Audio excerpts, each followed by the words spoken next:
Hello दोस्तों, मैं हूं मोहम्मद रजी। क्या देश के प्रधानमंत्री नरेंद्र मोदी संसद में ऐसी महिला नेताओं को देखना पसंद करते हैं जो उनकी हाँ में हाँ मिलाए, उनकी जी हुजूरी करे? क्या नारी सशक्तिकरण और नारी वंदन जैसे दावे खोखले हैं? क्या नरेंद्र मोदी ऐसी महिला नेताओं से डरते हैं जो उनसे आंख से आंख मिलाकर बात करती हैं, उनसे सवाल पूछती हैं? टीएमसी सांसद महुआ मोइत्रा की सदस्यता रद्द होने के बाद नरेंद्र मोदी को इस तरह के सवालों का सामना करना पड़ रहा है और करना पड़ेगा। महुआ मोइत्रा ने चैलेंज करते हुए कहा है कि वो नरेंद्र मोदी से डरेंगी नहीं, बल्कि आखिरी सांस तक लड़ेंगी। Ramesh Puduri stood up and told Danish Ali, "Ye bhadwa, ye katwa, no action has been taken.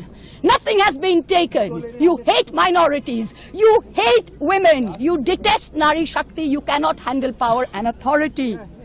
I'm 49 years old. I will fight you for the next 30 years inside parliament, outside parliament, in the gutter, on the streets. আদিম হিংস্র মানবিকতার যদি আমি কেউ হই, স্বজন হারানো শ্মশানে তোদের চিতা আমি তুলবই। We will see the end of you.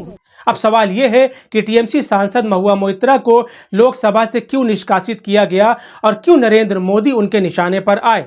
दरअसल भाजपा सांसद निशिकांत दुबे ने यह आरोप लगाया था कि टीएमसी सांसद महुआ मोइत्रा पैसे लेकर संसद में सवाल पूछते हैं, इसकी जांच होनी चाहिए। इसके बाद लोकसभा की आचार संहिता को इसकी जांच की जिम्मेदारी सौंपी गई। आचार संहिता के अध्यक्ष विजय सोनकर ने करीब 500 पेज की रिपोर्ट संसद में पेश की और रिपोर्ट को पढ़ने की खानापूर्ति के साथ ही महुआ मोइत्रा को निष्कासित कर दिया गया लोकसभा से। विपक्ष का आरोप है कि रिपोर्ट को पढ़े बगैर ही महुआ मोइत्रा के खिलाफ इतना बड़ा एक्शन लिया गया, यानी स्क्रिप्ट पहले ही लिखी जा चुकी थी। अब सवाल यह है कि अगर महुआ मोइत्रा ने पैसे लेकर संसद में सवाल पूछे हैं तो इसका सबूत होना चाहिए, यानी पैसे किससे लिए और कैसे लिए। लेकिन हैरत की बात यह है कि रिपोर्ट में इस तरह का कोई दावा नहीं किया गया कि महुआ मोइत्रा ने पैसे किससे लिए और पैसे लेने का माध्यम क्या है। लेकिन इसके बावजूद टीएमसी सांसद महुआ मोइत्रा को लोकसभा से निष्कासित कर दिया गया, जिसके बाद बवाल हो गया और बवाल होना लाजमी भी था।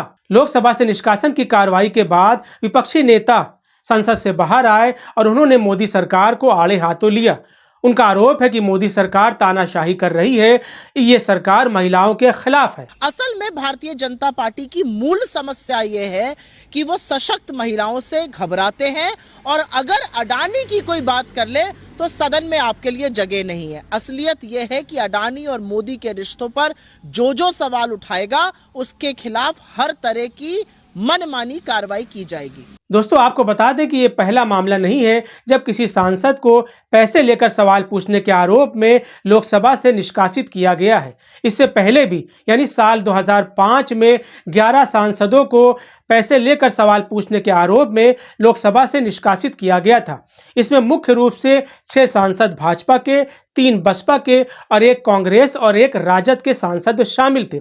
लेकिन यहाँ गौर करने वाली बात यह है कि तब सरकार कांग्रेस की अगुवाई वाली यूपीए की थी। इसमें राजद यानी आरजेडी और बीएसपी यूपीए अलायंस का हिस्सा थी। ऐसे में आप समझ सकते हैं कि तब लोकसभा स्पीकर ने कांग्रेस के सांसद, आरजेडी के सांसद और बसपा के सांसद जो मुख्य रूप से यूपीए के अलाई थे, उनको भी निष्कासित किया गया था। लेकिन बीजेपी अब अपने सांसदों को बिल्कुल भी निष्कासित नहीं करती, जबकि उसके निशाने पर विपक्ष के नेता रहते हैं।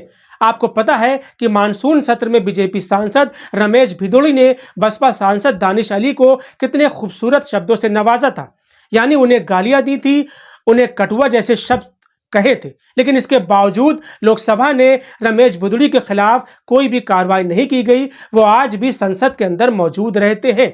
ऐसे में आप समझ सकते हैं कि भाजपा की नीयत क्या है, वो चाहती क्या है। आपके लिए ये समझना भी जरूरी है कि भाजपा इसे भले ही अपनी जीत समझ रही हो, यानी महुआ मोइत्रा को निष्कासित करवाकर वो अपनी जीत समझ रही हो, लेकिन उसे पता होना चाहिए कि महुआ मोइत्रा इस तरह की कार्रवाई के बाद और ज़्यादा मजबूत हो जाएंगी। सोशल मीडिया पर ऐसी बातें लोग कह रहे हैं।